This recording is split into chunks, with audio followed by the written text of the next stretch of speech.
What? What do you think? Are you talking? Or who are you talking to anyway? Huh? Who are you talking? Who are you talking to anyway? Do you want this? All right, you can have that.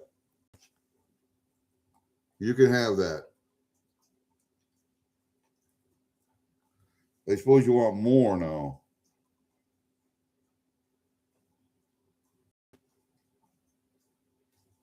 That dog is a chow hound. You got to go out and get some water. That dog likes old jerky. That's old jerky from a couple years ago.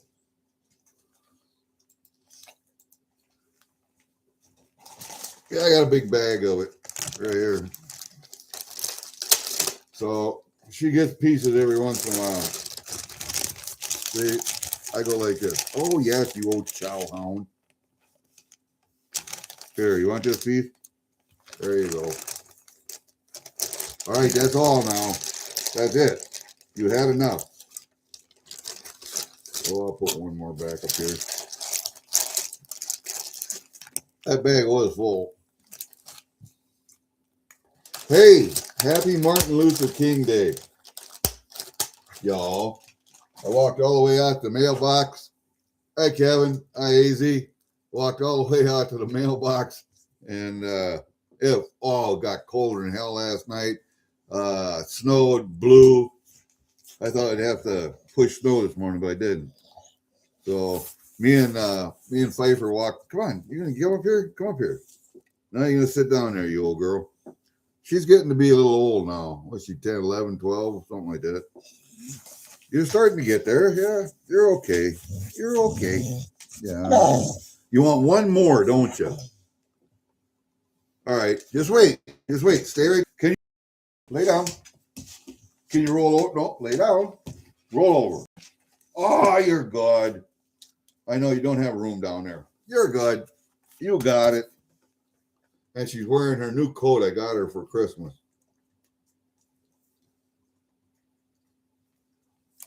And there's a look at the table. Doing pennies. That's what I'm doing, pennies. And, well, look up here. Yeah, see this on the table? More pennies. Canadian pennies this time. Nope, all done. All done, you. All done. All done. All done. Uh-oh, there goes a penny. Damn. Well, I wanted to come up, ain't got nothing to do. Brother didn't come over this morning. I thought he was going to come over this morning, but he didn't. Yeah, I stayed off the air because of that. But I want to show you, we had a gun show at Osage this last weekend. Osage, Iowa, north central, eastern central Iowa. And no more for you. No more for you. Done. All done. All done, you nose. You're just a nose on top of a mouth, aren't you? Dog's got an incredible nose. An incredible nose. She's up underneath the desk here by my computer because it's down on the floor. Sniffing. I couldn't figure out why she's in there all the time. I had dropped a gallon bag with one piece of jerky in it down behind the desk, and I couldn't see it. It was over there where the drawers are supposed to be. And I dropped it there. It must have been a month ago. She knew it was there, and she just wouldn't leave it alone. You hear that?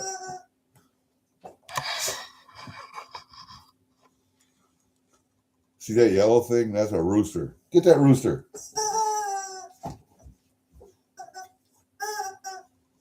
Get that rooster. Get that rooster. Get him. Get him. Can I have it? Can I have it? Can I have it? Give it to me. Give it to me. Got it? Get it. Ah, good girl.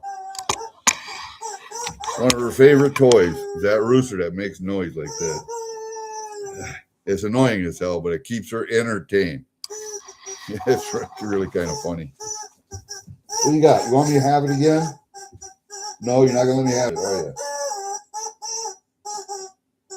Pfeiffer the pit bull. She doesn't like other people. She doesn't like other dogs until you get to know her, of course. But you have to spend some time with her before she'll trust you. And she will bite. She has bitten a couple of people. But you tell them, don't touch her, don't look at her, don't pay any attention to her, leave her alone. Invariably, they got to try and pet her, and then they get bit. What do you got? Can I have Rooster? Can I have Rooster? No? You're not giving her to me, are you? You're not going to give her to me, are you? Anyway, we went to the gun show, and there was a guy there that does laser engraving and etching. And he had his machine sitting right there. But he was selling knives from a guy in Missouri. And how he made his money was he would sell the knives for the guy at cost. And then he would laser etch, and that's how he made his money. Well, I didn't want laser etching. I just liked the Damascus. Look at this knife. Nice teardrop Damascus. And I was there for an hour talking to him, and nice handle. Full tang all the way through. I didn't get the fancy rivets. I did get this style of knife because I like the fact that my finger can't slip up over the blade. He had other blades and knives where the blade came up and there was a finger groove under here for your finger. I don't like that because your finger can slip up and over the blade. And this one is just nice enough that I can put my middle finger right there and it won't slip up over the blade. And I can control the tip when I'm skinning. When I'm skinning. Pulling like this and skinning. I can control that tip. I know where the end of that blade is. So I spent a couple hours there at that booth talking to the gentleman, and comparing patterns on a Damascus. And this guy actually does a pretty good job making his knives. If he could just get rid of this little divot right there. You see how the blade dips and then goes back up. Let's see if I can get it for you. See how it dips and goes back up? If you get rid of that, he's got it. I can be pretty, I don't want to say it, critical of other people's blades. I don't think I could do as good a job. But I know what a good blade looks like. So now, it's got a good edge on it. I'll say that. It could be just a tad bit sharper, but it's got a good edge. So it's not bad. Now, the sheaths, and this is probably why the knives were cheap enough. The knives were $50 with the sheath. The sheath is a cheap piece of shit. I mean, just a leather folded over stitch. Got one rivet in it, for a belt. I'd rather have a Kydex holster than leather, because leather will, if you store a knife in leather, will rust your blade. And this is two types of steel that will rust. So you got to keep it oiled, and you got to keep it away from the leather, because leather will absorb moisture from the air and that'll rust your blade. But I thought, pretty good blade for $50. Can't bitch about that for nothing. And it's got a little hole here, brass line. Put a piece of leather through there, make it look so much more appealing. Leather now. I normally would put 550 cord on a knife that I'm using, but seeing how this one's going in the file cabinet with the rest of them, I will probably put a piece of leather on it just to make it look more outdoorsy.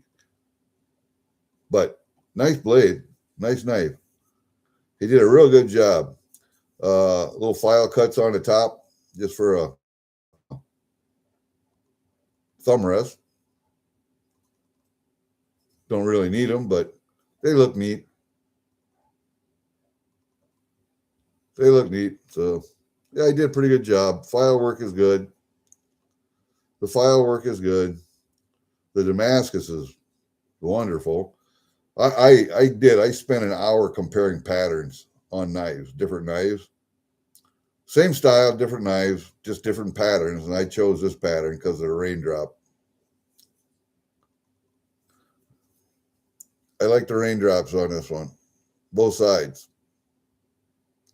So, yeah, that's what I got this weekend. Now, let's talk about guns.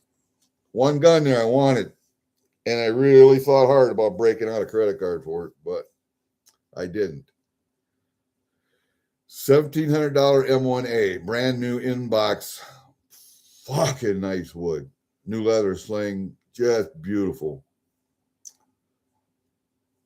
And even with the credit card fee, 4%, 7% sales tax, it would only come to $2,001.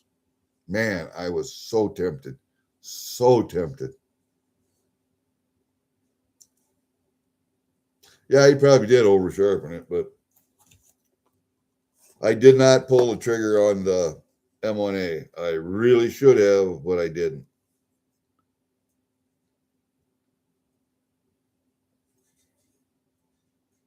I think what he needs is a secondary bevel. Hey, freaking awesome. Thanks. Hey, Humble. How you doing, buddy? I don't know if he overshot. He might have. I think it's just the angle is. The angle is off a little bit, I think. But it looks pretty good.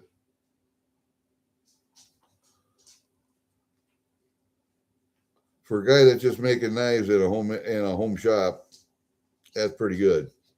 I don't give a shit what anybody says. That's pretty good. I know what it takes to make Damascus. And we talked about our forges too. I said I can't get my single burner forge to get up to temperature hot enough to do Damascus. I can in my coal forge, but I always burn metal in my coal forge. As soon as just a second you look away, you're going to burn that metal in a coal forge because you don't have as much temperature control. And he gave me some suggestions about my gas forge and about the T-burner, the T-burner in particular. So he's got the same burner I got. He just showed me how he lengthened or shortened his discharge tube inside the furnace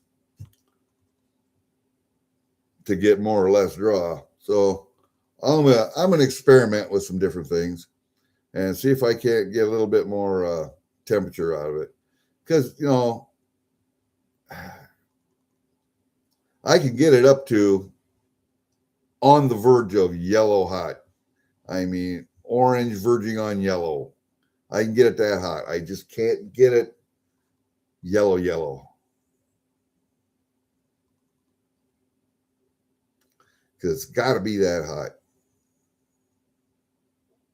Because you're trying to melt two types of steel together to make the Damascus. So we can try it. I'll try. Experiment with it. It's a little bit too cold. In my shed, I have my forges off to the side, and that's just in a cold area of the shed. So when it's this cold, I don't dick with it. I try not to anyway. I will this spring when grinding another day of work. Yeah. Well, I'm watching Pfieffer. I had to watch her yesterday afternoon, last night. She slept with me today. My daughter will be here this afternoon sometime. She went down to her sister's place in Waterloo, and they are doing.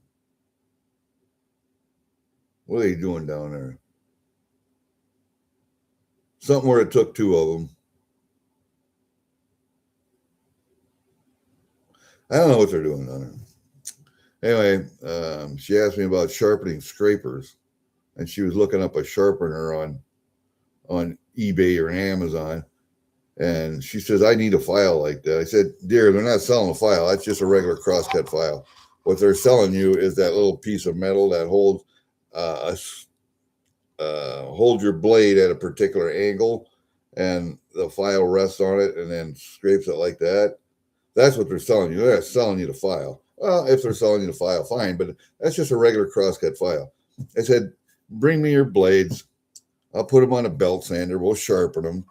Because it's not like a knife where I have to put a decent edge on them or anything. They just have to be sharp enough to scrape stuff. That's all. So I take the belt sander. We're done. So I don't know, man. I thought my girls were better trained than that, but or I should say, I thought I trained them better. I don't know, man. I thought I trained them better. Should I close the window or not? The shade on the window back here, right there. If you can see it, you can see it. If you can't, you can't. I guess. All right. No, the dogs, Pfieffer, the pit bull, and my middle daughter's dog, where they're down there now. That's why they didn't take Pfieffer along, because the two dogs don't get along. Siobhan is that terrier with the ears that stand up. They call it American Terrier or whatever. I mean, she's a good 26, 27 pounds. So she's a decent sized terrier. But the two dogs don't get along. They're both female. Both have female owners. They don't get along. Of course, about the only dog that Pfieffer gets along with was my Ridgway when he was here, when he was alive. Because this was Ridgway's house. And so they played together. They ran around together. They play fight and all that shit. It was a good time. Because Pfieffer realized that this is Ridgway's house. And she's here as a guest. Well, now Ridgway's gone. So this is nobody's house. So Pfieffer can do what she wants. And then when Siobhan and Pfieffer get together, Pfieffer will let Siobhan know who's boss. Pfieffer is the alpha female. So, and they just don't like each other. I think Pfieffer remembers when Siobhan was a little pup, would jump on her, and she didn't like that. So, anyway, that's just puppies being puppies. But Pfieffer never had puppies of her own. She was fixed when she was young, and never had pups. So she doesn't have that mothering instinct in her, I don't think. Anyway, the two girls are down there working on something. Pfieffer is here because Pfieffer and Siobhan don't get along. And okay, so she'll be back today.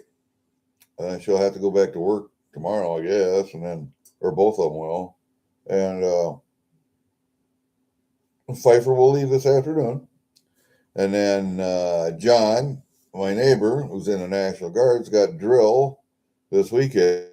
Be gone. And his daughter, whose dog that I babysit, is going to be doing something somewhere in the state. And so I'll be watching their dog for the weekend. So I'll have her Friday afternoon, Friday night, Saturday night, until Sunday night, until John comes back from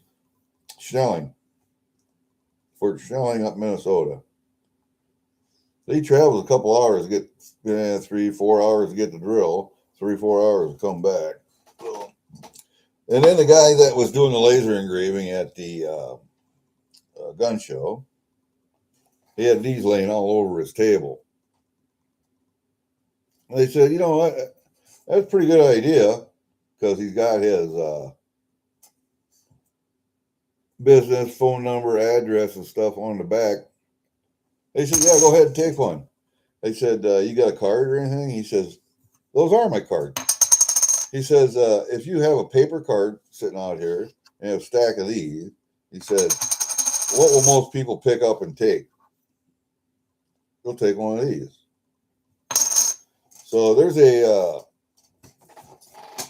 an idea for you business owners. I got to get a dip. There's an idea for you business owners about business cards. Now, granted, you can't carry a pile of those in your wallet, or you can carry maybe 10 business cards in a wallet. But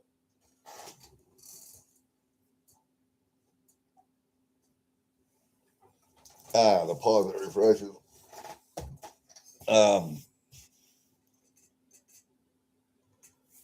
But if you're laying out on a table and you're displaying shit, you lay these all over your table. Even people will sneak one of these into their pockets. I said, that's not a bad idea. That's not a bad idea. I said, you have cards too. He said, yeah, I got cards too, but I lay these out on the table. Chips. It's custom chips. I had thought about it myself. I've been to the website. I looked at them. I priced them. But I don't have a business. I just have me and coins. That's what I got. Me and coins. I don't really have a business. I mean, I could have if I wanted to do another LLC. See, I have an LLC for my physical precious metals, physically held precious metals IRA. I have to have an LLC for that. So I have that. And the LLC holds the IRA. All right, I got a trust. And the trust holds the LLC, which holds the IRA. All right. That's just for if I ever want to take physical possession because of IRS rules and blah, blah, blah. So I could have another LLC as Huffman Services because I have that business card. I had started that idea years ago when I was still skinning commercially for different trappers. And I had thought about doing that. I never did because I couldn't justify the cost of doing another LLC. I can do what I'm doing without having the LLC. So, but if there's some tax advantages to it, then maybe I will. I don't know. I do like this idea though. Custom laser engraving. And I see the two pieces of equipment that he had on the table back there. And he would take those knives like this that he was selling at cost for that guy down in Missouri. And how he made his money was you would buy this and you would get your initials engraved on it, or you would get like your business name engraved on it, or anything, He had one there, a wrench knife, had a chain pattern on it all the way down the thing. It was nice. It was really nice. And it's etched right into the blade, fairly deep too. That's how he made his money. Not by selling the knives, but by laser etching them, which I thought was a nice idea. I just like the knives better, so. And he'll sell them, just plain like that. But yeah, he was sitting back there doing etching on blades and stuff. It was an interesting conversation with the man. Interesting conversation. That, and I talked to the Cresco Conservation Club, Cresco, Iowa, just a few miles away to the east. And they have a wild game feed every year, blah, blah, blah. So I bought tickets for their gun raffle. Walk with Me Designs. Nice. Custom laser engraving. And he's an Outlook. Yep. on Outlook. Well, I'll look into that again, but I don't know. It's really, really weird. I thought it was a good idea about laying them out on the table as opposed to business cards and having a stack of business cards there. Take one of these. Got same information on it. And the only problem is it doesn't have a back if you wanted to write something on the back. So, I don't know. Kind of a good idea if you got a table and you're laying stuff out on a table and intersperse these chips all over on the table. Not a bad idea.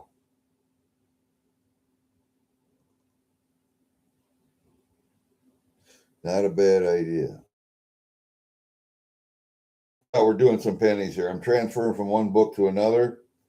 And this book has, I think those books are from 1920 to 1973. And then this book is from 1973 up to modern day, which is the one I really got to get filled.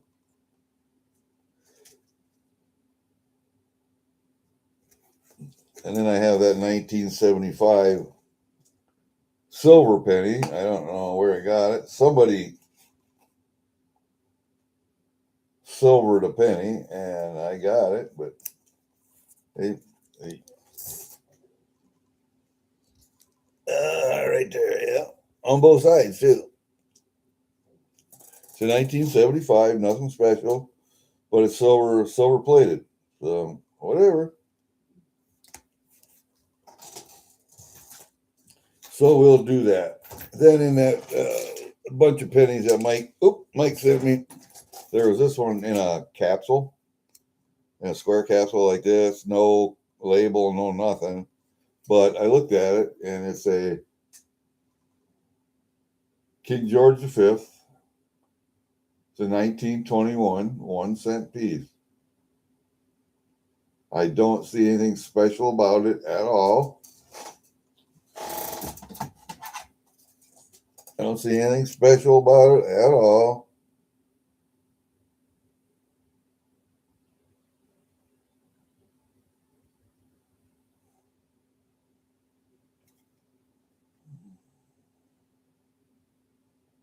But somebody had put it in a capsule.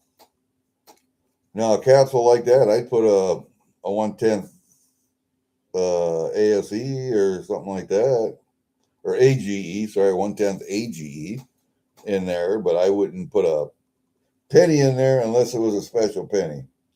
And what I might do with that that silver plated 1975, I think I'll take this one out and put this one in.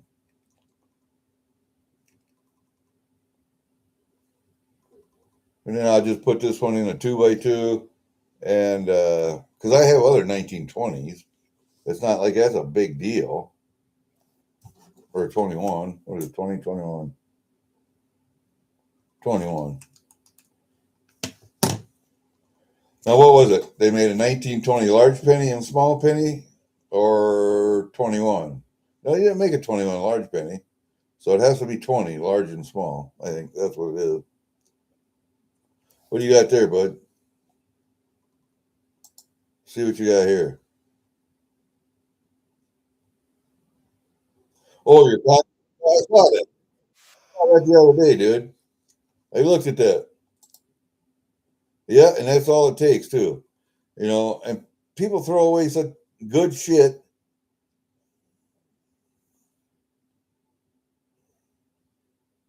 Yeah.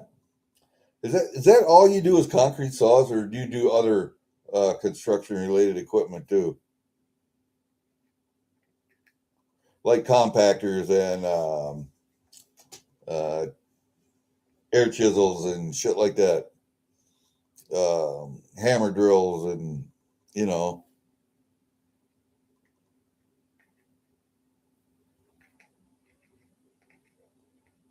I got to go outside and I'm working on that hatchet I still got to get done. I really don't want to fire up the forge for just one hatchet. I want to have some other blades I want to, quench at the same time. So I don't set up everything, heat everything up, freeze my ass off for one hatchet. I want to have more blades ready to go in. I know, I see your videos fixing tools, but I just wondered if you had more stuff. What do we got here? Not only is this a package opening tool, but it's a slab opening tool also.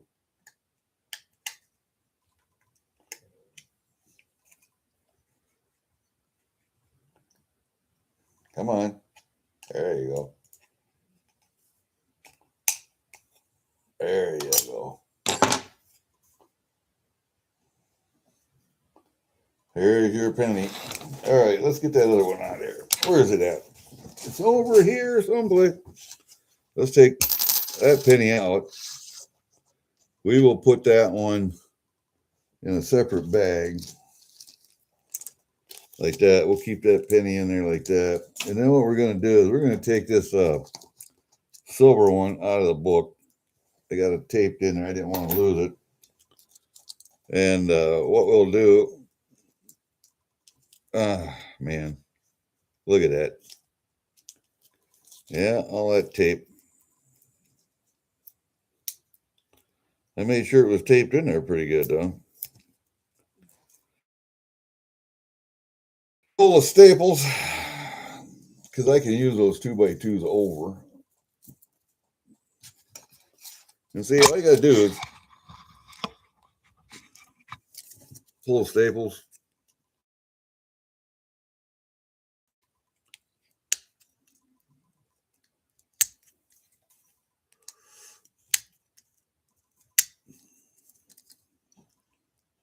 I don't know. Might be right. And you just pull them like that. Yep.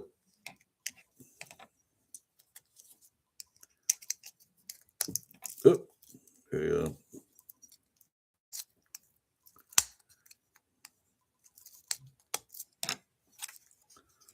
Did I get it right? Yeah, I got it right. All right.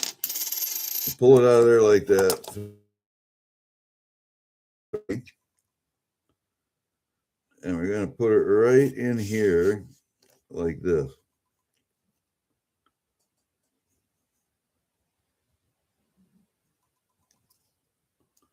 Just like that. And then I'll put a label on it. It looks to me like I'm off a little bit.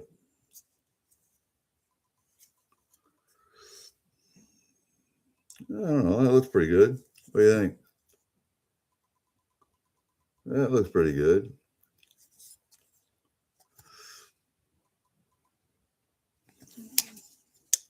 And then I'll make a label. I could print one out, but I'm not going to. I'll just write on it. Oop. There we are. I got one left there. Yep, got one left there. Let's see, how big is that going to be? Yep. And so we got to cut that.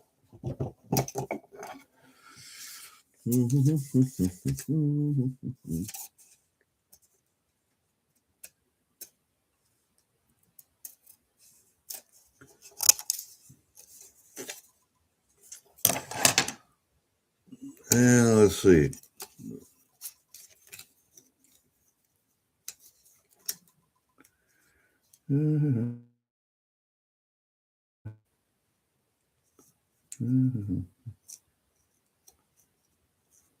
Okay.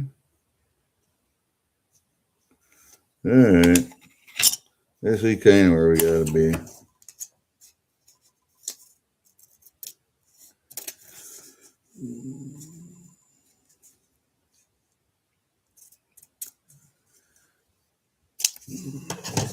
All right, let's see if this is going to work.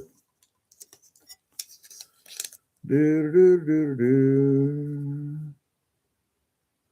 Oh, it's okay up and down that way.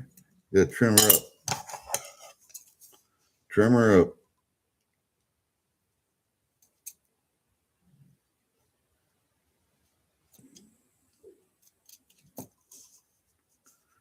Looks pretty good. You gotta take just a little bit more off of that though.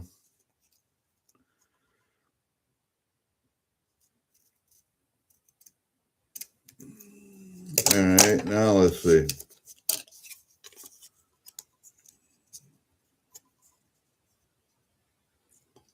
Yeah, it looks good. All right, so we can write on this now. Pen.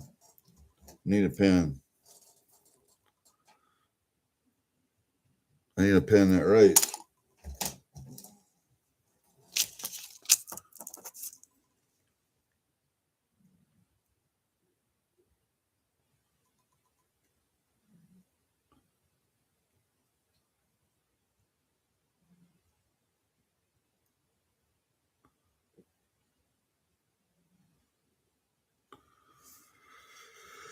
Oh, 1975.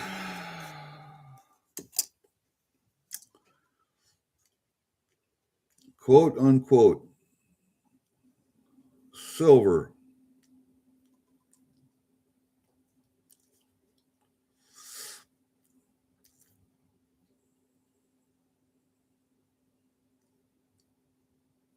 Silver Canadian cent.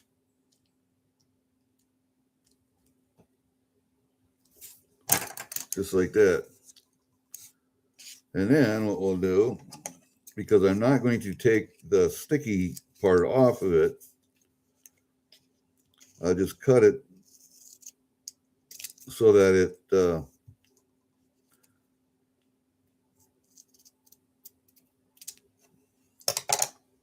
just fits in here like this.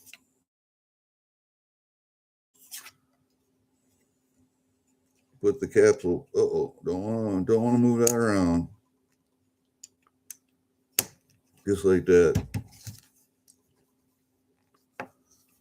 So it'll look like that.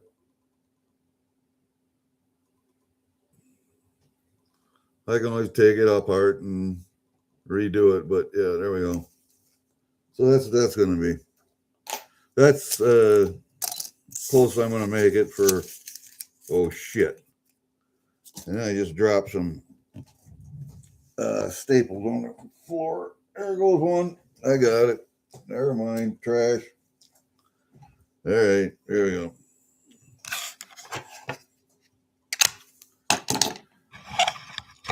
All right. There. We got a penny done. No, I'm transferring pennies from one book to another. Also, let's see. Where am I at here? Take that penny off. Take that off right there. I have a new book. I have an old book. So I'm transferring pennies from this book, an old Canadian book, is going into this book. And I'm in the middle of doing that right now. These other pennies that Mike for Democracy sent me are going to, I got to go through them and look and see if there's any in there that I'm missing. I don't think there is. I think the person that put that book together with those few coins in just found Canadian stuff in change and just started putting them in a book. So I took all those coins out and I put, well, what do I got left? What was in there? Besides the handful of pennies that were in there, there were some nickels, a loonie, a dime, some quarters. And here, we'll do it like that. Why is this quarter separate? Oh, because that is a one of the painted ones. Let's see, we got a dime here. You can see I'm using bags over. Hold up, these are beaver nickels. that are in there, and then these are quarters. Yeah, those are caribou quarters right there. And then the other thing that was in that book was this handful of pennies right here. Hold up, I'll get it down there. Right there. That handful of pennies was in that book. These coins right here is a loon or a toonie or a loony there. I don't know. And then he had this one 1920 penny. One 1920 penny that was in that capsule. Here's another one. And they're all common dates and common stuff, but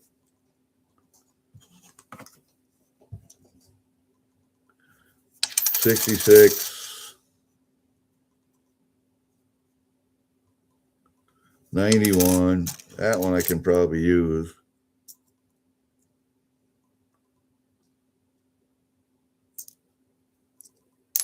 Ooh, I gotta look at that one again. Here's a 66. This one right here interested me because it has no date. Unless this is, yep, there it is on the front. 2003. No, 2002. From 82. Well, 52 to 2002. So there's a commemorative. 81. 65. Yeah. Probably the most common coin. 65 for pennies. 65s are all over the place. 85. 74. I thought I looked at these once. 74. Here's another, but that one's different. There's a 50. We'll leave that one over there. Pretty sure I got 50s, but there's an 86. Come on, you. Get back there.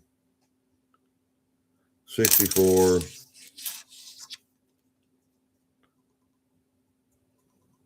Here's a 1927. There's a 74. The 64. And 83. And see, there's some coins in here. See, this is 67 to 82 or 92. I can't quite make that out. 1867 to 1992. And this is the other date commemorative here, which is 1952 to 2002. So there's two commemoratives there. Then there's a 50 and this one right here. That was probably the oldest one that was in there. Other than that 20, and this is a 27.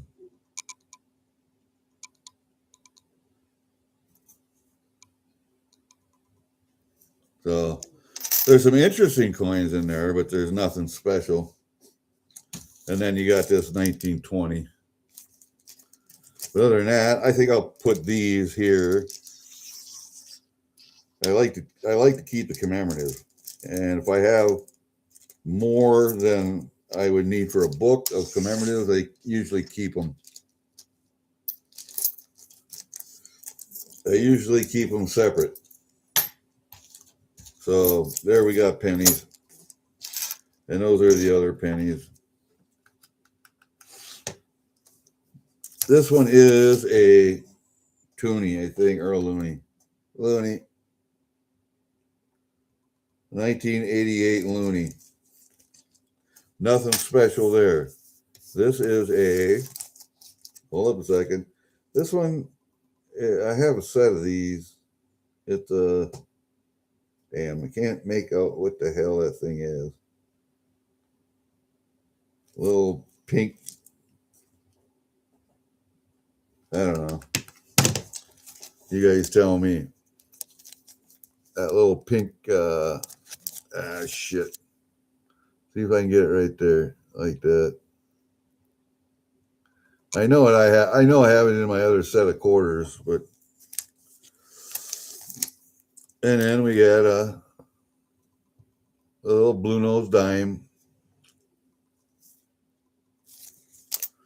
And then we had what? There were 4 beaver nickels in there. There was like 3 caribou quarters. And then whatever. So there was nothing special in that bunch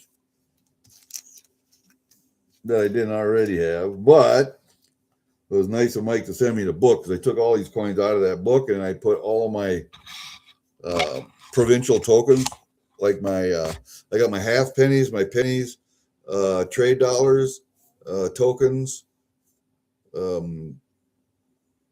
anything kind of like that. I put in that book, and I just about got that book filled up with them. So that was nice, Mike. Thank you. I could use that. I think I already put that back out in the safe. Yeah, I did. I already put that back out in the safe. So I have to look in this book and see which ones I'm missing. I know, see, from 73, I'm missing. I am missing a 1990. Yep, I'm missing a 90, and I'm missing a 2005, 2007. And from there on, I got my 10, 11, and I got to start working up from there. I figured it was harder to get the older ones first and then get the newer ones later, but you know what? 11 concrete saws, 60 jackhammers, 35 grinders, 2 core drills, 2 huge vacuums, and lasers. What are you doing with the lasers? Is because the actual laser goes out? All right, that's what we got for those coins. So that's enough of those. I'm not like Blocker. I'm going to sit here for hours on end and go through coins. I got enough boring shit to do that I don't really need to bore you with it too. Here's the one I got though I really like. Look at this. You can see how pretty that coin looks. It's all copper background. That maple is blue with purple in it. If you can see that, I'm hoping you can see that really well. And then on the front side, if you look at it, it's all blue and purple. I don't know who did that, but that's pretty. That's really pretty.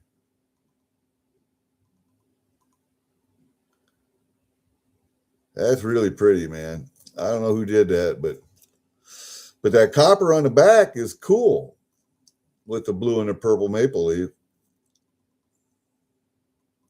I don't know who did that, but that was neat. That was neat. So I gotta do some inventory and over there yet. I was looking at stuff I need to do, and I got dimes I gotta go through. My dimes. I got all kinds of dimes I gotta go through.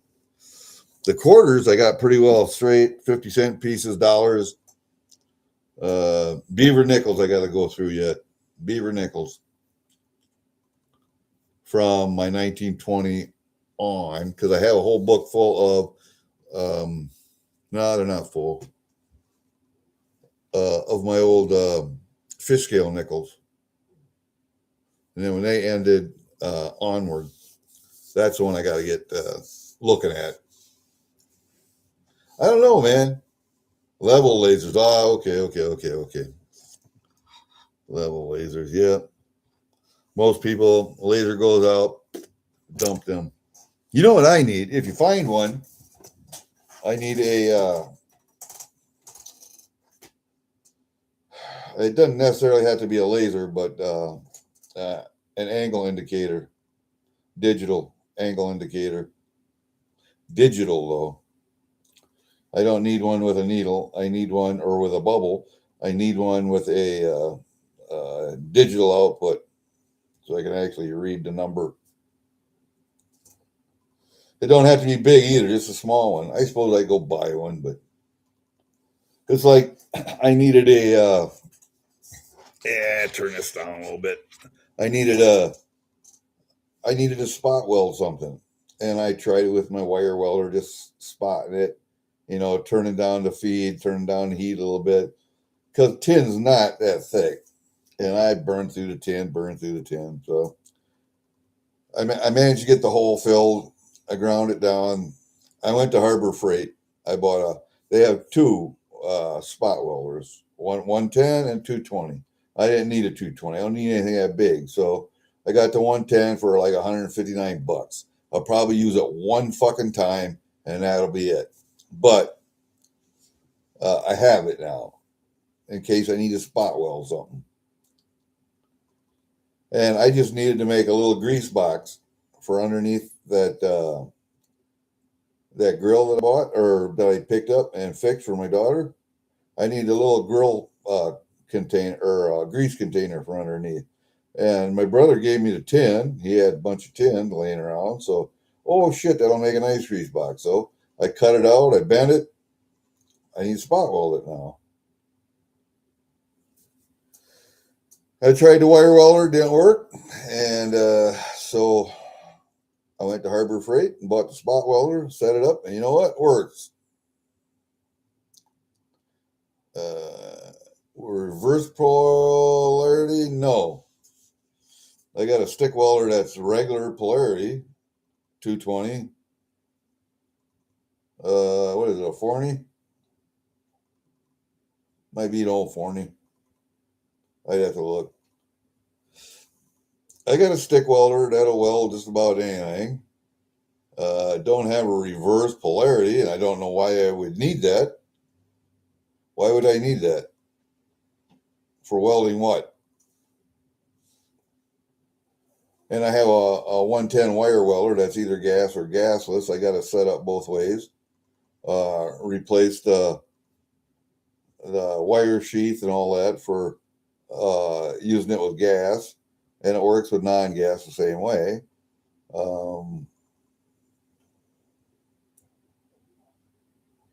And now I got that spot welder. I really don't think I need a whole hell of a lot more.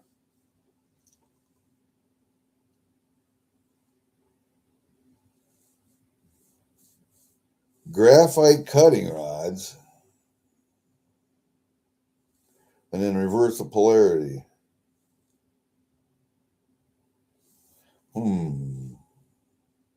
Low amperage, yeah. Yeah.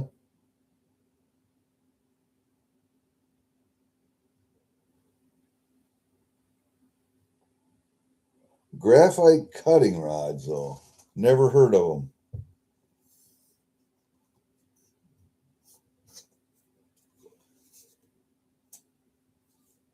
I'm sure that's for cutting steel, but I've never seen them. Never heard of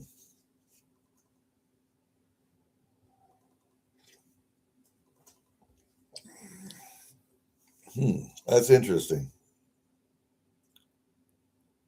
Well, what little tin I had to spot weld, I might as well just went and bought a spot welder from Harbor Freight. Why not? I mean, instead of going through all the other rigmarole.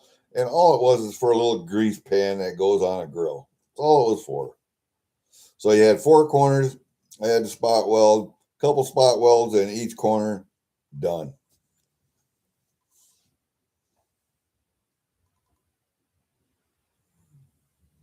Okay. I see. I see. I see. Now I get it. Now I get it. Okay.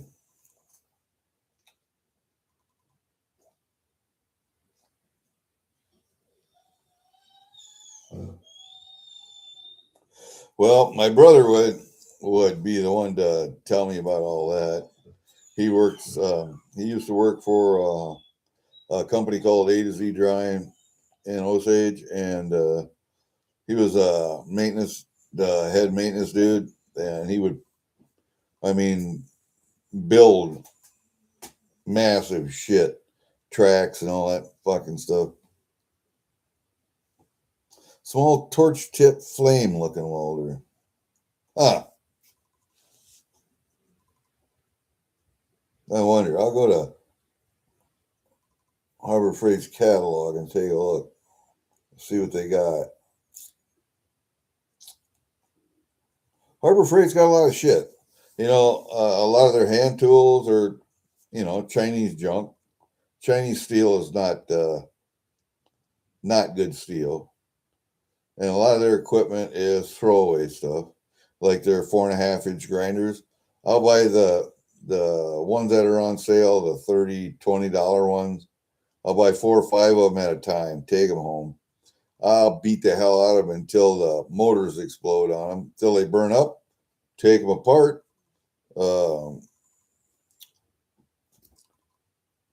Cut the cords off. That goes in separate copper. The motors, the armatures and windings, take all the copper off of that. Steel goes in separate. Plastic gets burned. Scrap everything. And they'll last. It depends on how heavy the usage is, but they'll last 6 months. So instead of buying one that's $150, just buy 4 or 5 of the other ones. The hell, they last the same amount of time. 22 gauge sheet metal. It would have been about that gauge too, I think.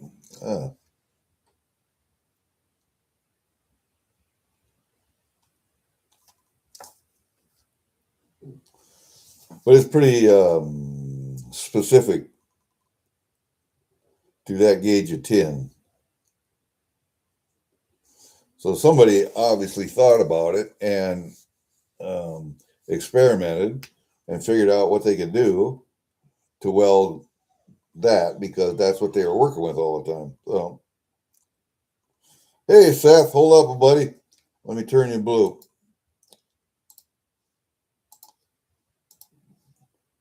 Okay, you be blue. So you can go to everybody else's channel and bother them if you want to.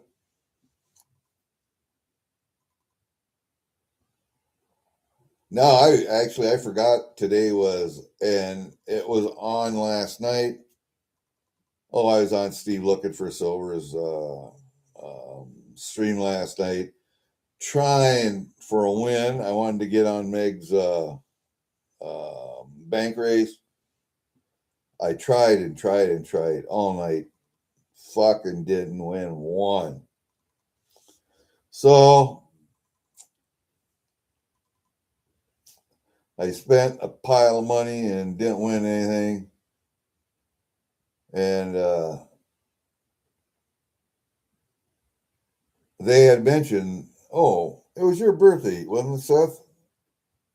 Whose birthday was it yesterday? Yeah, it's real hard with the 20 spots. You have to buy 2 spots at a time to get the same chance you had before. And it's starting to get too expensive, but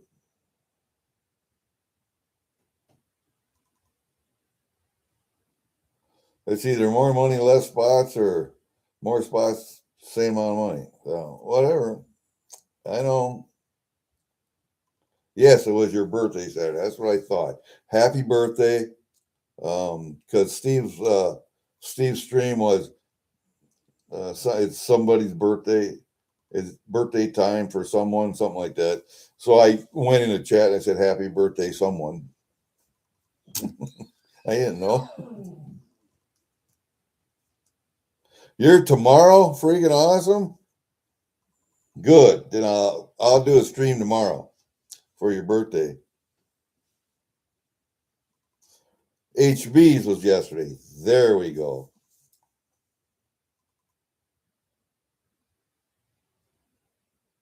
There we go.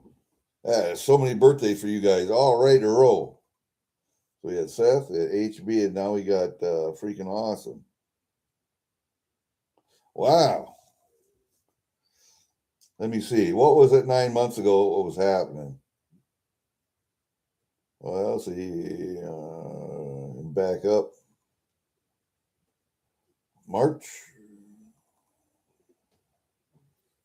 April, May, June, July, August, September, October, November. Nope. April, May, June, July, August, September, October, November, December, January. There we go. May. What was happening in May? It was the end of a long, hard winter. The old man was finally getting outside. No. It was springtime. He was planting.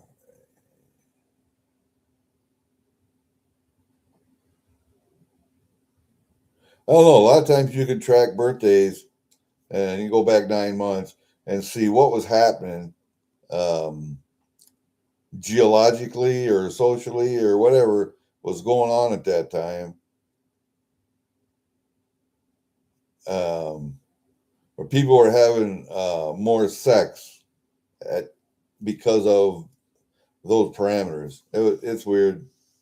It's weird to look at and see. Chappies on Tuesday too. Holy shit! And Nick's coins. Fuck. Well, that's cool.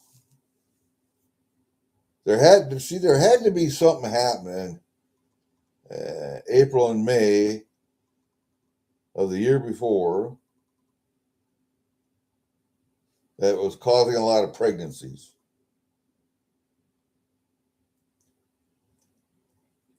And if you guys are all about the same age, then it was maybe something politically, geopolitically, politically domestic. It could have been weather related, could have been a lot of stuff. But it's always kind of neat to go back and look and see what was happening when people were getting pregnant and why. It's always neat.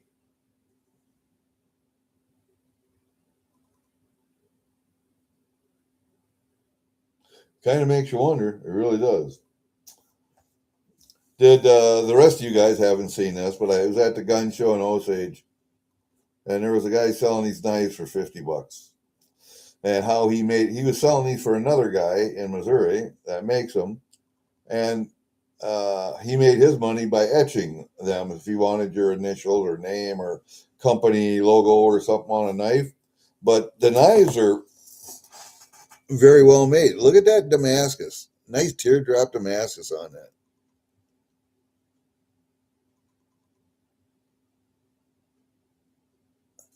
Come on, focus, you prick.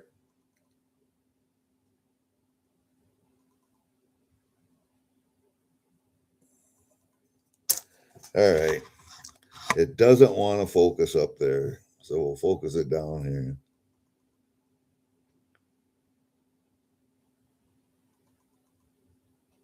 Let's try it. There. A nice teardrop Damascus. Wait till you see the other side. Isn't that pretty? That's a pretty knife blade there. He's got a little file work on top for your thumb. He's got a nice rivet on this side. See, it's just one side. He's got that nice rivet. It doesn't go all the way through the handle, but he's got 4 brass rivets that go through. Plus, he's got the lanyard hole, brass that goes through. Full tang. He did a pretty good job. Pretty good job on a knife.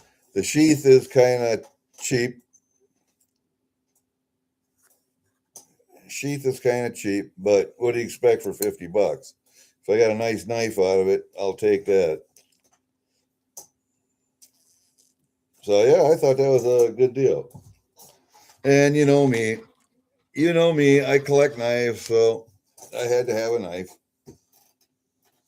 And I almost pulled the trigger on an M1A. Man, oh man, pretty, $1,700 new in a box. Beautiful wood, beautiful gun. I should have bought it. I should have bought it.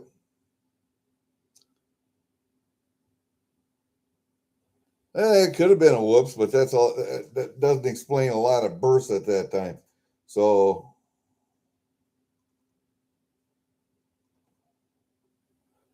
when my dad came home from Korea, he fucking whoops it 7 times.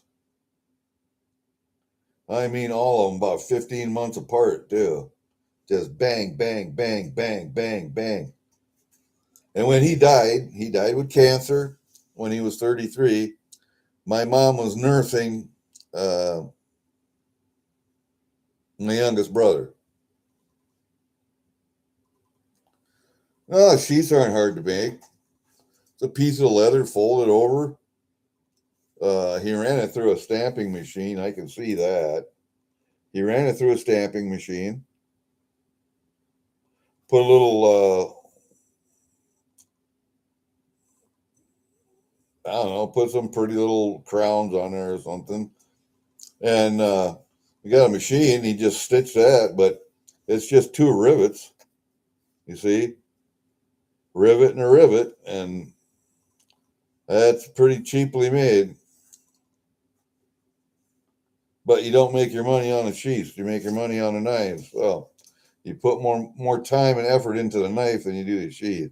But yeah, I don't like leather sheaths except for authentication purposes, like if you're doing mountain man stuff or whatever. Leather was what they had, and putting fur on it or making it out of fur or whatever. But I prefer a Kydex sheath. I really do, because a knife blade, especially a steel like that, uh, will rust completely away in leather. Never store it in leather unless it's stainless steel, because leather absorbs moisture from the air. So these two get stored separate. My knife gets stored separate. Sheets go in a separate drawer, unless they're Kydex, of course. Yes, I have myself. I had my older brother Steve, me, Phil, right away, all 15 months apart.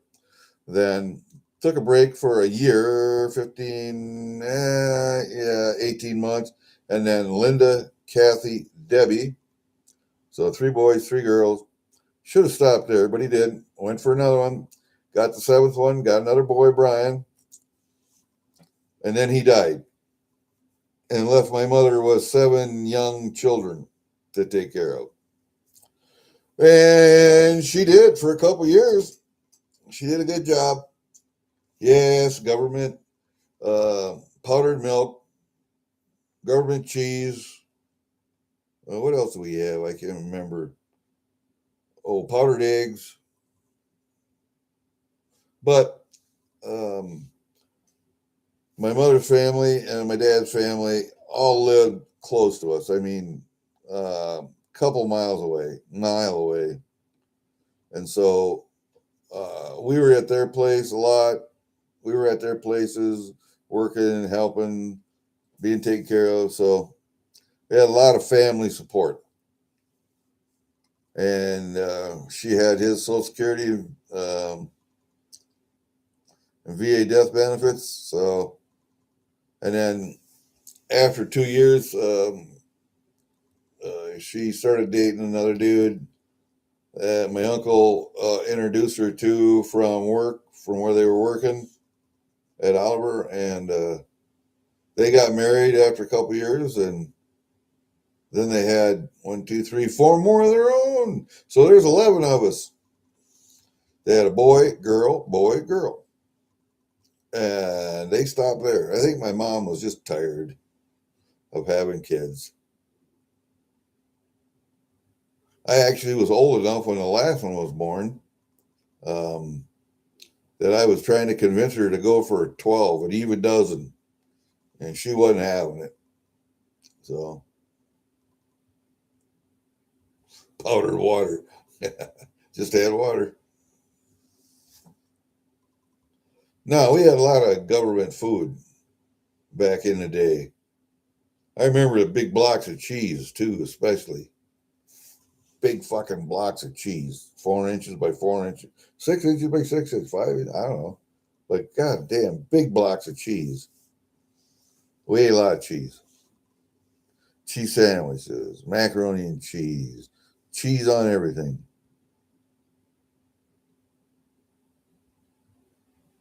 But we sure didn't starve to death.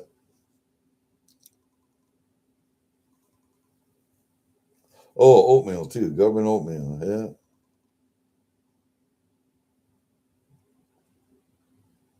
That's lot, yeah, well, whatever. Doesn't matter. A lot of families in the same predicament. I believe the government still has probably piles and piles of government cheese put away. Yeah, and I'm the second oldest, so my mom passed away several years ago. Uh-oh. Pfeiffer's making noise. Somebody here? She's got great hearing, man. Just great hearing. I am expecting my brother to come over this morning sometime, but maybe he won't. Maybe he will.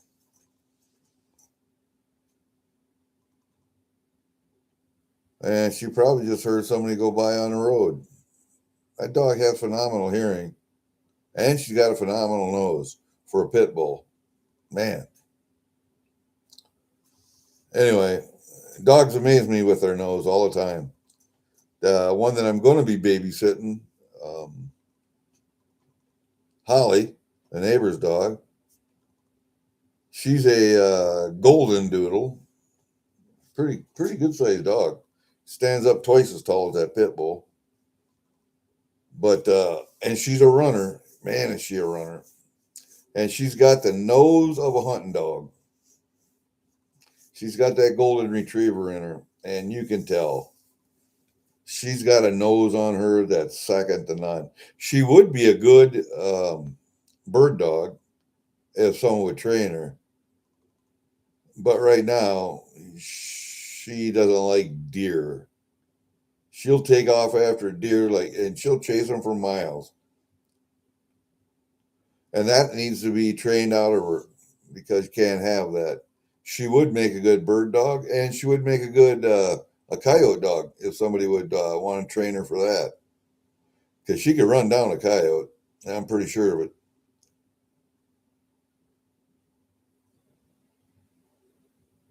Yeah. Well, there were what, three of us boys that slept in one queen size bed.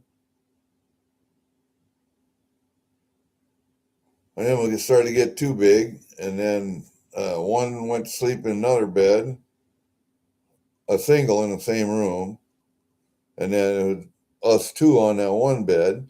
All three of the girls had one room, all themselves. Let's see, they had bunk beds in there. And then when my mom and stepdad started having their own kids, and there were four girls in there.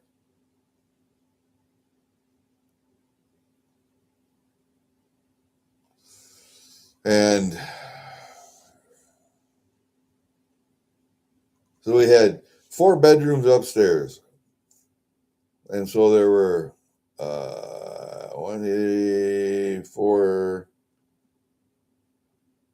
6 boys and 5 girls, 4 rooms.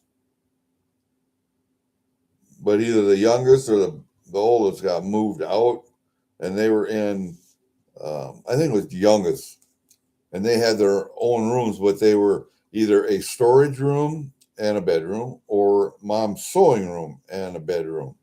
So everything was kind of crammed together up there. We did have a bathroom upstairs, though. The old man made sure, and when we remodeled that house, I mean, he bought an old 3-story farmhouse, and remodel it. 3 stories. So you got the second story, the first ground level, and then you got a basement. So 3-story apartment. And attic on top of that. He made sure we had a bathroom upstairs. So you had a toilet and you had a sink up there. Bathroom. That's what you needed, a toilet and a sink. The shower was in the basement. Mom and my stepdad had a bedroom downstairs. See, there was a kitchen. You walked in the door, kitchen, dining room, living room, and their bedroom. That was the square. And their bedroom. And there was a bathroom there beside their bedroom that had a tub and shower in it. But all of us kids and everybody that went outside worked and was real dirty. That was mom's bathroom, basically. All of us went downstairs and showered in the basement downstairs. Second oldest, freaking. Second oldest.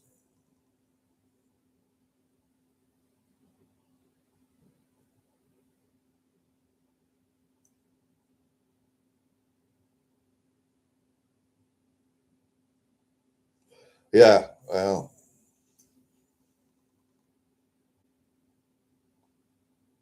Yeah, growing up on a farm, it's just growing up on a farm. I mean, in north central Iowa, it's just, it's a cultural difference. I saw my first black person when I went in the Army. Oh, no. No. There were black guys that came around working temporarily around the area, but had my first personal interaction with black people when I went in the Army. So it's and Mexican people also. So one of my friends in basic training was a Golden Gloves boxer, and he told me about it one time. You're a kid, really? He said, yeah, I'll show you. And here comes somebody walking at him. He just, bam, knocked him out. As quick as you could. Anyway, he got in trouble. I don't know if he got tossed out or what. UCMJ, I don't know. I lost track of him after that. And then one of my best friends in 1st Infantry Division, Manuel Rodriguez,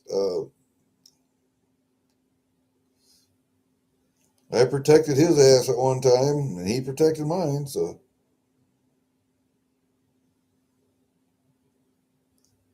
and I got along with all the black guys.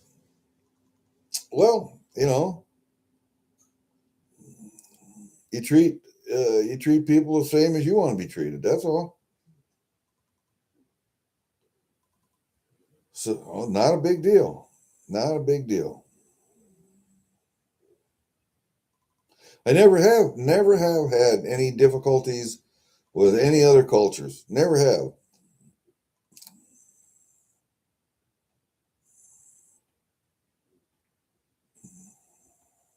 Indigenous Americans, blacks, Mexicans, any Asian descent, never had a problem with any of them. With nobody, never.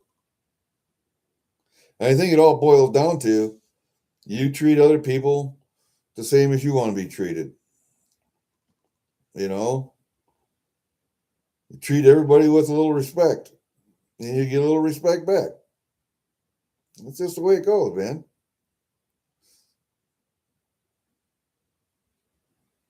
I don't know.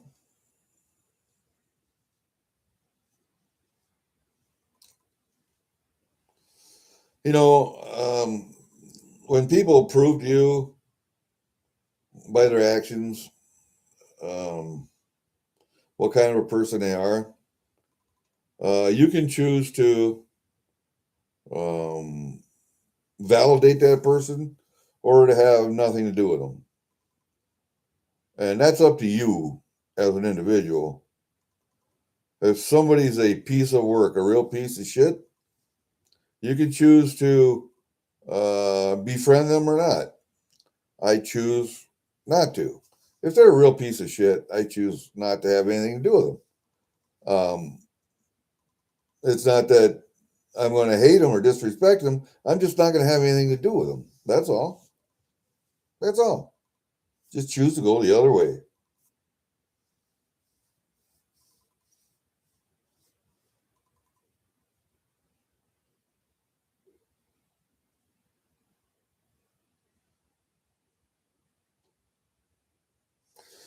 Yeah, most of the time. Like I've got into fights with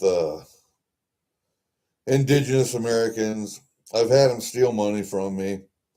I just choose, and I don't have anything against them, indigenous Americans as a whole. A lot of respect. But for those 4 or 5 individuals that kicked my ass and put me in the hospital, fuck you.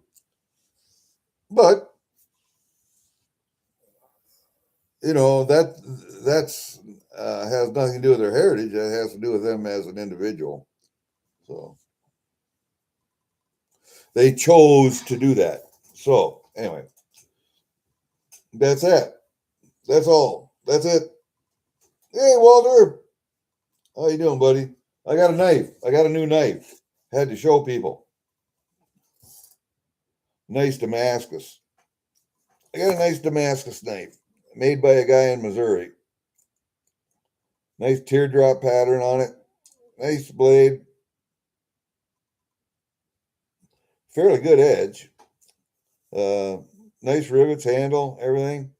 And he had different colors and whatever. But this one fit my hand better than any of them. And I like this finger guard right here. I don't like the way other blades are cut with undercut finger groove and all that. I'll make them, but I don't like to use them. I like that right there. Or with a finger thumb guard brass that's been added. But nice knife for $50. The sheath is cheap, but what the hell?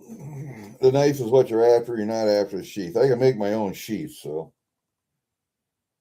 actually I can make my own knives, but and I have one, two, I got six in the works right now. They're cut. They haven't been sharpened yet. They got to be sharpened. And I don't think I'm going to make them. It's a single steel. It's a trap blade or a trap spring blade. So what I think I'm going to do is just leave them rusty and then kind of half-ass sand them. So it's some shiny, some rusty, some older looking kind of a blade. I think I'm going to do that, but it all depends. I'll have to see what I'm going to do. I got them cut. All the blanks are cut out of the springs. Springs are straightened, hammered. They're softened, annealed. And I've got the pattern cut out of them, but they all need to be sharpened on a belt sander. I'll probably take off a lot of the rust on the sides and everything with the belt, but I can finish them up by hand sanding, and I do that if I want a real shiny knife, but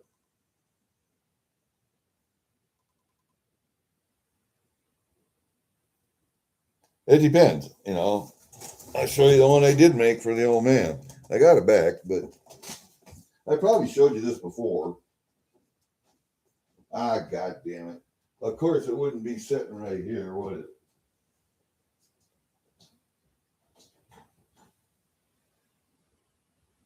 Oh, where did I put it? There it is. I found it.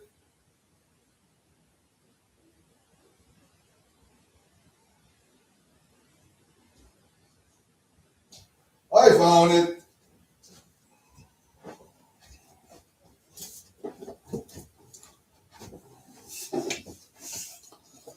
Here, I put it in this nice case. Let me turn the camera down here a little bit so you can see. I gotta get this goddamn chair up here. Let's get all this stuff out of here.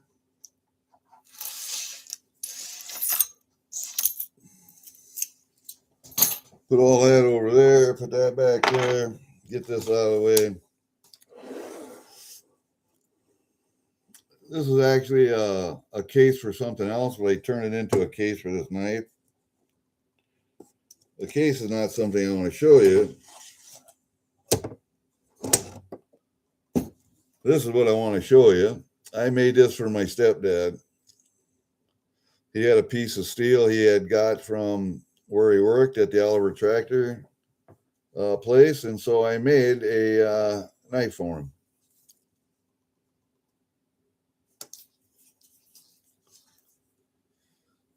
And that was made out of a hacksaw blade, industrial hacksaw blade. So yeah, I can make a shiny knife, but do I want to all the time? Put that much work in? And this motherfucker is sharp too. But I think I did a pretty good job on that blade.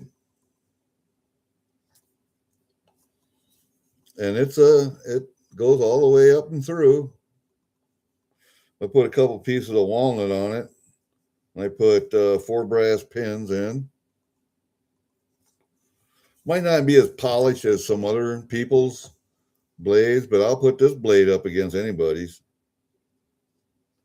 So, yeah, I know how to make a knife.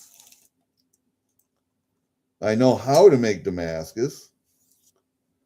I just haven't, I don't have the,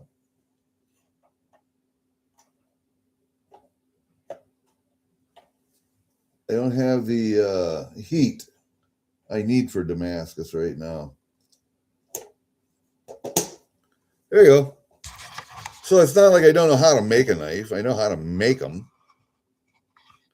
And I can make them pretty if I want to.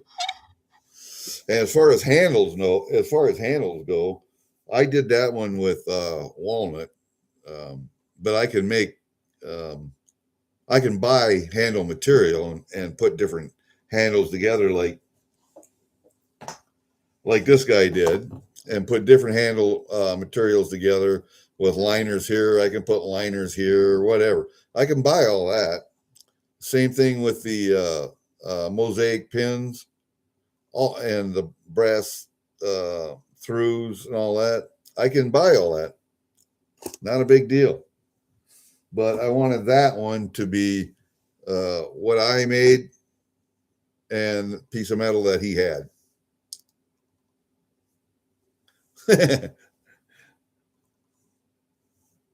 Well, that was the size of the piece of steel that he had gotten from the factory. So I didn't want to. God damn it! Come up here, you. My other camera's falling down back there. My microscope falling down. I didn't want to waste any of the metal, so I just made it that big. Yeah, I don't know. Whatever. But when he sold the farm after my mom died, and he had already been in the nursing home, he just decided that he gave it back to me.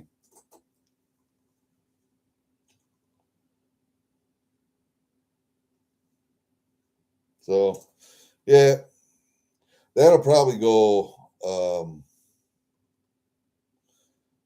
That'll probably go to my stepbrother Ron. I think my youngest stepbrother Ron. I think he has all of his dad's, my stepdad's, military medals and paperwork and stuff. So I think I'll give this to him.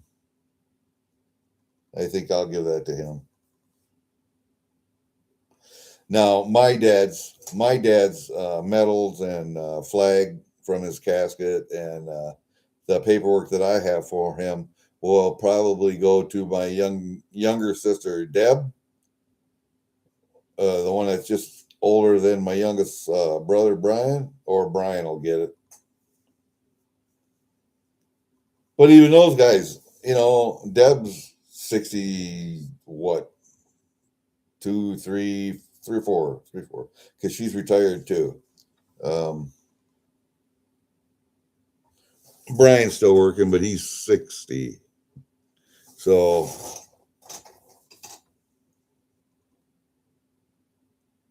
even those guys, I mean, who's going to take that stuff once they're to the point where they want to get rid of it.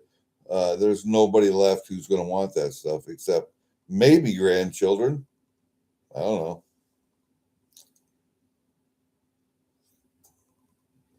And those metals and whatever will just be sold on flea markets and shit. I see that stuff all the time. I don't know. Maybe could give it to the VFW or whatever, but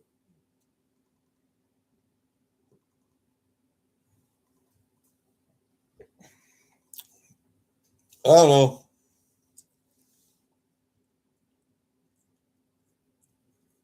I'm getting to the age where I'm thinking about getting rid of my extra stuff, you know.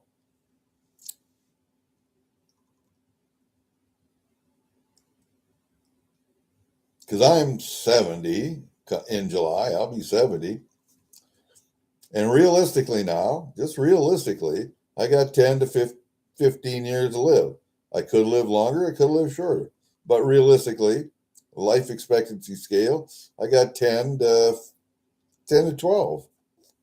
What's the average life expectancy for in my situation, a white, middle class, just probably what, 80, 77, 77, 78? Yeah, I got extra stuff, lots of extra stuff. I could use another shed.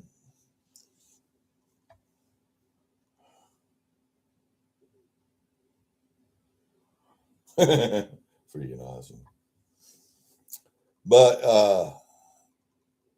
yeah, so I'm at the point in my life where I want to try and get rid of shit. I don't need all this extra stuff anymore.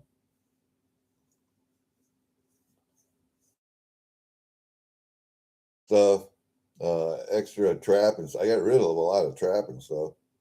Um, extra hunting and fishing stuff. Uh, extra wagons, trailers. I got rid of a lot of equipment.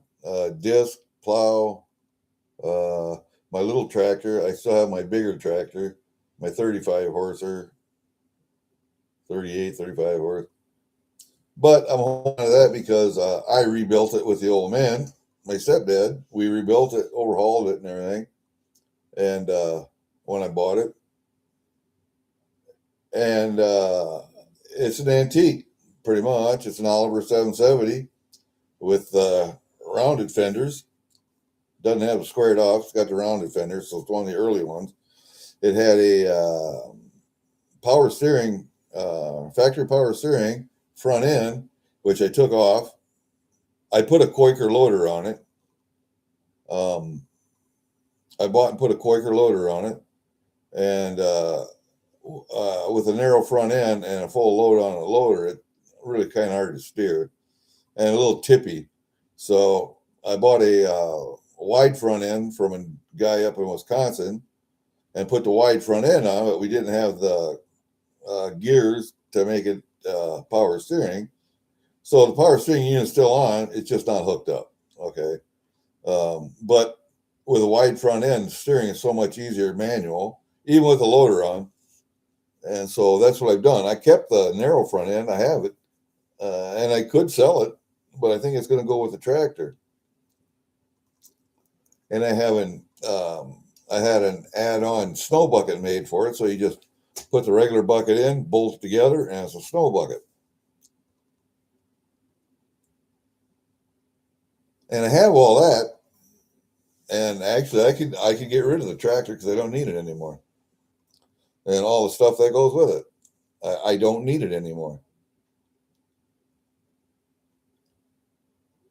I use a skid loader for just about everything. Pushing snow, pushing dirt, pushing rock in a driveway, pulling bushes and shit, digging them out, pulling them. Yes, I use the skid loader for just about all of that, you know. So I don't know. I get rid of some of that stuff. I got one boat I'd like to get rid of. I got extra fishing stuff I got to get rid of. I got stuff, man.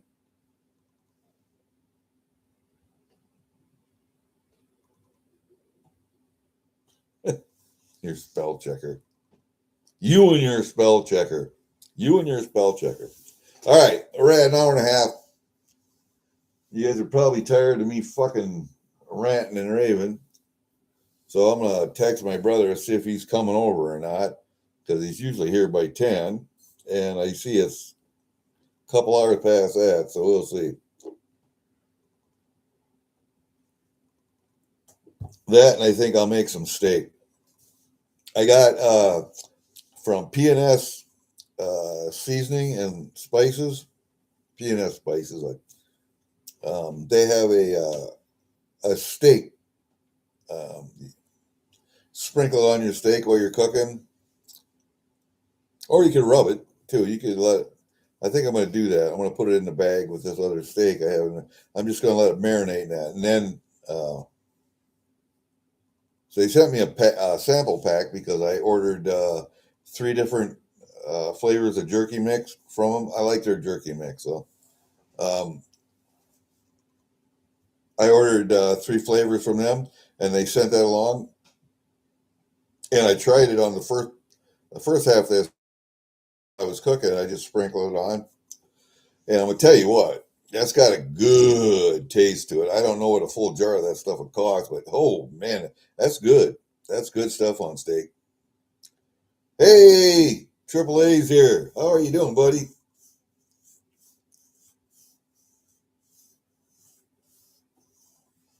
Nah, we're just talking about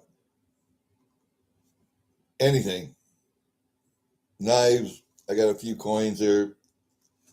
I bought a new knife. I bought a new Damascus knife made by a guy in Missouri. Actually, a pretty nice knife. He did a pretty good job on it, I think. Nice file work on top. He did a good job, man. Nice Damascus. Nice teardrop pattern on this one. I like that a lot. And that one down on the blade's even nicer. Down on the bottom half of the blade. The teardrop up on the top, but the bottom half was nice. I looked at patterns for a long time because I had a whole table full of knives. I looked at patterns for a long time before I decided on this one. As I was talking to him, of course, but one of these days I'll bring up all the knives and lay them out on a card table here so you can. Maybe the card table will hold them all. I don't know. Bring them up and show you some of the knives that I've bought over the years and collected from. I like individual knife makers, but there are some commercial knife makers that I like more than others, and I like Cold Steel as my primary. I like Cold Steel.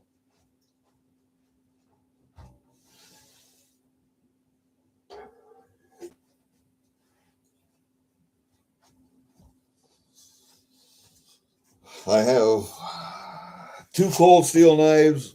One is a Master Hunter. One is a Master Tanto. And this is a San Mai blade. And if you look real close, you can see the line just above the edge. That's the San Mai.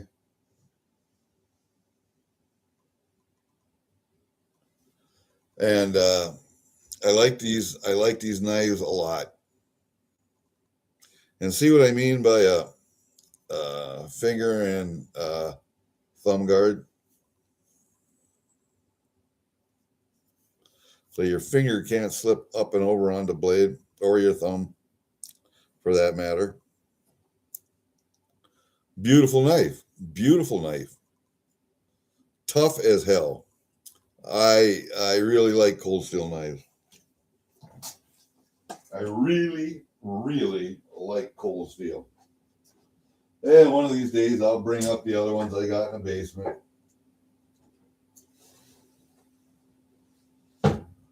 Oh, one thing I did do was a couple days ago, and I can't show you on a live stream, but I'll do it sometime. I'll lay it out on the table. Maybe I can do it now. Hold up a second. I'll do that. I brought a gun in from outside. I put with the military collection here because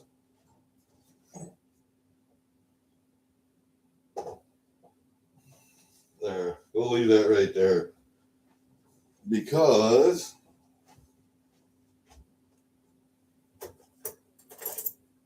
they need to go with the military guns. I had it outside, but it's a PPS 43 or 41. Come on, open up, you son of a bitch.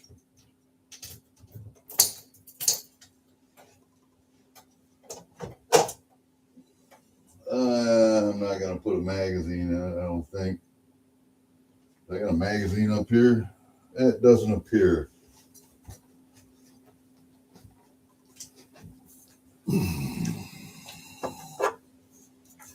Turn around this way.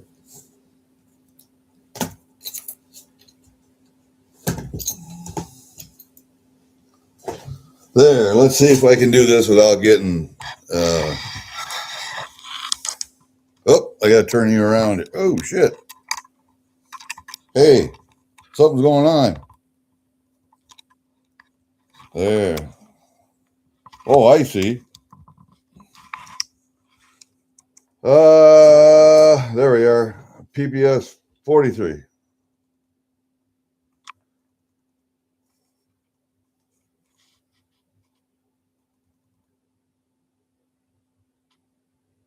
I brought it in from outside. My gun safe's out there. And it goes in with the World War II guns over there. The World War II and Korea and Vietnam era guns go over there. So we'll put this one back in there. Oh, it's fun to shoot. I mean,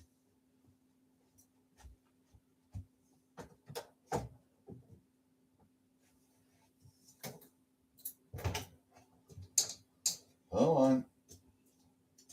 There you go. Stupid keys. But I don't even know why I locked that thing. But yeah, fun to shoot. 7.62 by 28. Submachine gun round. It's kind of like a pistol round, but yeah, 7.62 by 28. It's not a real high-powered round, but it's fun to shoot. It's not a submachine gun. It is a semi-automatic version, of course, but real fun to shoot. What is that? What are you guys talking about?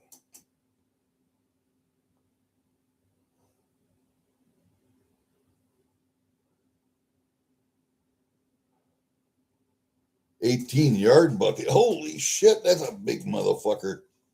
Holy crap.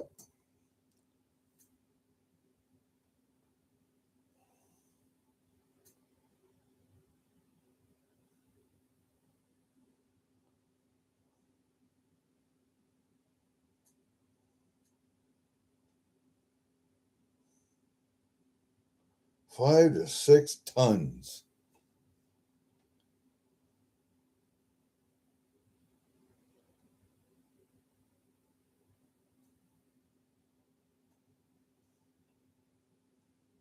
Holy crap, that's a big motherfucker.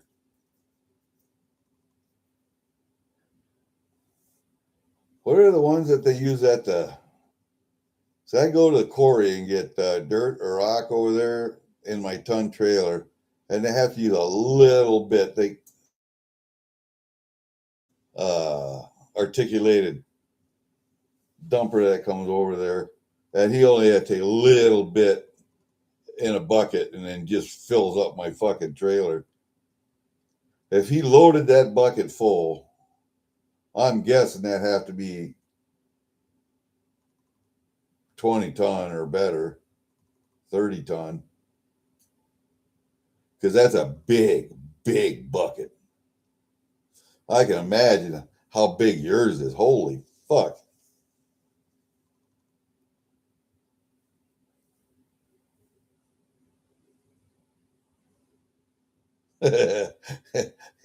You got a guy that shows up at your shop. He just wants to see what you got. Teach him some shit. Oh, I'm sure you could. My little skid loader is only fucking Jesus. All right, here. It's a Bobcat skid loader. It's a model 600. It's the first one they ever made. It's got the Wisconsin motor in it. They made 3 motors for that thing. They had a Petter, they had a Wisconsin, and I forget the other one. They had natural gas. They had a gas engine, and I think they had a diesel. And I got the one that had the Wisconsin motor in it. So it's a gas engine. It's just a little shit, man. I mean, I got my 25 pound power hammer from an auction, and it's got its factory weight on the back, but it was when you lifted it up more than 2 feet off the ground, the whole back end of the skid loader would come up. So you had to keep it real low to the ground. I had to take it off my pickup, and I'm gonna tell you what, that back end was sitting up like this until I lowered it down and I moved it. Okay, Walter, we'll see you, buddy. I know you could lift up my skid loader. You could probably lift up my tractor and my skid loader at the same time. All right. If your stalker friend pulled up and Walter's got to go, I'm sure there are things people got to do. It's the middle of the day. So I guess we're going to end this. We talked about some shit. Not a lot, but we talked. We'll see you later, man. Peace out.